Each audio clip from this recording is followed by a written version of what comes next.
అయిన దేవుని బిడ్డలారా, మన దేవుడు అద్భుతమైన దేవుడు, ఆశ్చర్యకరుడు, ఆలోచనకర్త, బలవంతుడైన దేవుడు, నిత్యుడగు తండ్రి, సమాధానానికి అధిపతి అయిన యెహోవా అని నామం కలిగిన ఆయన పేరు యేసుక్రీస్తు ప్రభువారు. కాబట్టి యేసుక్రీస్తు ప్రభుని కలిగిన నీవు నేను ధన్యులము.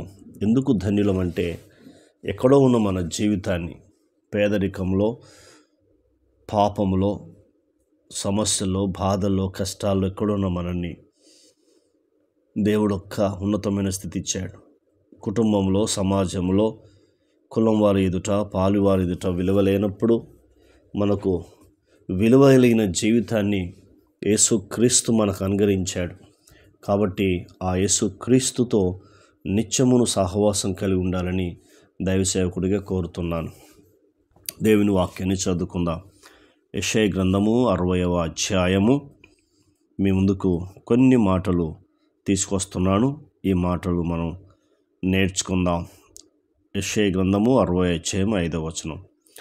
నీవు చూచి ప్రకాశింతువు, నీ గుండె కొట్టుకొనుచు ఉప్పొంగును, సముద్ర వ్యాపారం నీ వైపు త్రిప్పబడును, జనముల ఐశ్వర్యము నీ యొద్దకు వచ్చును. ఆయనకు స్తుతి మహిమ కలుగునుగాక. ఆమేన్. దేవుడిచ్చే అమూల్యమైన వాగ్దానము ఎంత గొప్పదో చూడండి. ఆయన మాట్లాడుతున్నాడు, సముద్ర వ్యాపారము నీ వైపు త్రిప్పబడును. సముద్ర వ్యాపారం అంటే మామూలు అండి. ప్రపంచంలో దానికంటే మించిన వ్యాపారం ఇంకోటి లేదు. అంటే దేవుడు ఎలా త్రిప్పుతున్నాడో చూడు. అంటే నీవు దేవుని వైపు తిరిగితే దేవుడు ఏదన్నా నీ వైపు త్రిప్పగలడు. అందుకే ఆయనకు అసాధ్యమైనది ఏదీ లేదని పరిశుద్ధమైన గ్రంథం చెప్తుంది. మరి ఈ వ్యాపారం నీ వైపు త్రిప్పబడాలి, జనముల ఐశ్వర్యము నీవు అనుభవించాలంటే నీవు చేయవలసిన పనులేంటో ఇప్పుడు మనం నేర్చుకుందాం. పై భాగాన్ని చదువుకుందాం. నీకు వెలుగు వచ్చి ఉన్నది. మొదటి వచనం. లెమ్ము, తేజరిల్లుము, యెహోవా మహిమ నీ మీద ఉదయించును.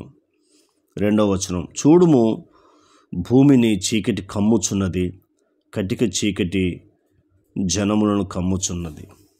దేవుడు ఎందుకు వెలుగుగా తేజరిల్లుతున్నాడు?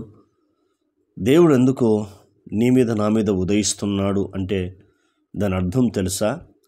చూడుము, భూమిని చీకటి కమ్ముచున్నది. చీకటి భూమిని కమ్మేసింది.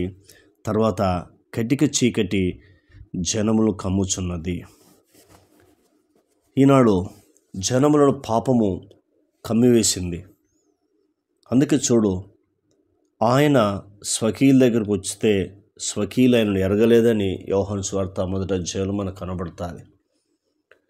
ఆయనలో వెలుగుండెను, ఆ వెలుగు చీకటిలో సంచరించుచున్నను, చీకటి దాన్ని గ్రహింపకుండెను. ఆయన తన స్వకీయుల యొద్దకు వస్తే స్వకీయులు ఆయనను అంగీకరించని బైబిల్ చెప్తుంది. యేసుక్రీస్తు ప్రభు పుట్టిన ఉద్దేశం ఏంటంటే, కటిక చీకటి జనంలో కమ్ముచున్నది కాబట్టి ఆయన ఉదయించే నీతి సూర్యుడుగా నీ మీద నా మీద ఉదయిస్తున్నాడు. ఎందుకు అంటే, నువ్వు ఏ స్థితిలో ఉన్నావు, ఏ పాపమనే అగాధంలో ఉన్నావు, ఏ సమస్యలు ఉన్నావో నీవు తెలుసుకోవడానికి దేవుడు యేసుక్రీస్తు ప్రభు నీ మీద ఉదయిస్తున్నాడు. ఇంట్లో చీకటి అయిందనుకోండి, అది మీ ఇల్లే కావచ్చు, రోజు తిరిగే ఇల్లే. కానీ చీకట్లో ఏమి నువ్వు చూడలేవు, సరిగా నడవలేవు. ఎందుకంటే ఏం లేదు, వెలుతురు లేదు. నీ ఇల్లే కానీ ఎక్కడేముందో తెలియదు.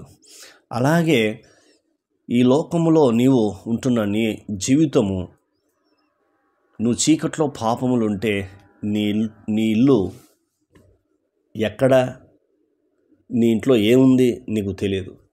యేసుక్రీస్తు ప్రభు ఎప్పుడైనా ఆయన వెలుగు నీ మీద ఉదయించినప్పుడు ఆయన వెలుగు ఏం చేస్తుందంటే మన ప్రతి పాపమును కడిగి మనను పవిత్రపరుస్తుంది, పరిశుద్ధపరుస్తుంది. అప్పుడు ఆయన మన యొక్క లోకము, మన యొక్క ఆశ ఎక్కడంటే పరలోకం, ఆ వైపు చూపిస్తాడు దేవుడు. అందుకే యెహోవా నీ మీద ఉదయించుచున్నాడు. దేవుడు ఉదయిస్తున్నాడు. ఎందుకో తెలుసా? ఆ ఉదయించే దేవుడు నిన్ను 2 రకాలుగా బ్లెస్ చేయాలని చూస్తున్నాడు. మొట్టమొదటిది, సముద్ర వ్యాపారము నీ వైపు త్రిప్పబడును, మొదటిది. రెండవది, జనముల ఐశ్వర్యము నీ వద్దకు వచ్చును. ఆయనకు స్తుతి మహిమ కలుగునుగాక. యేసుక్రీస్తు ప్రభువారు ఎందుకు ఈ లోకంలో పుట్టాడంటే మన పాపాలు క్షమించడమే కాకుండా, మన రోగాలు తొలగించడమే కాకుండా, మనని ఆశీర్వదించి మనని పరలోక వారసులుగా చేయడానికే ఈ లోకానికి వచ్చాడు. మరి విశ్వసిస్తున్నావా? నమ్ముచున్నావా? నీవు నమ్మకం కలిగి విశ్వాసం కలిగి యేసుక్రీస్తు ప్రభు మీద ఉంటే నాతో కలిసి ప్రార్థించాలని కోరుతున్నాను. కన్న తండ్రి, నీకు వందనాలు. మీరు ఈ లోకంలో ఎందుకు పుట్టారు? మీరు మాకు నేర్పించారు. అందుకే నీ కృతజ్ఞతలు. మా పాపాలు తీసివేయడం కాకుండా, రోగాలు తీసివేయడం కాకుండా, మమ్మల్ని ఆశీర్వదించడానికి, ఆత్మ సంబంధంగా భౌతికంగా ఆశీర్వించడానికి, పరలోకాన్ని నడిపించడానికి మీరు మానవుడిగా పుట్టావు. అందుకే నీ కృతజ్ఞతలు చెల్లిస్తూ యేసు నామములో పొంది ఉన్నాం తండ్రి. ఆమేన్. దేవుడు మనందరిని దీవించి ఆశీర్వదించునుగాక. ఆమేన్, ఆమేన్, ఆమేన్.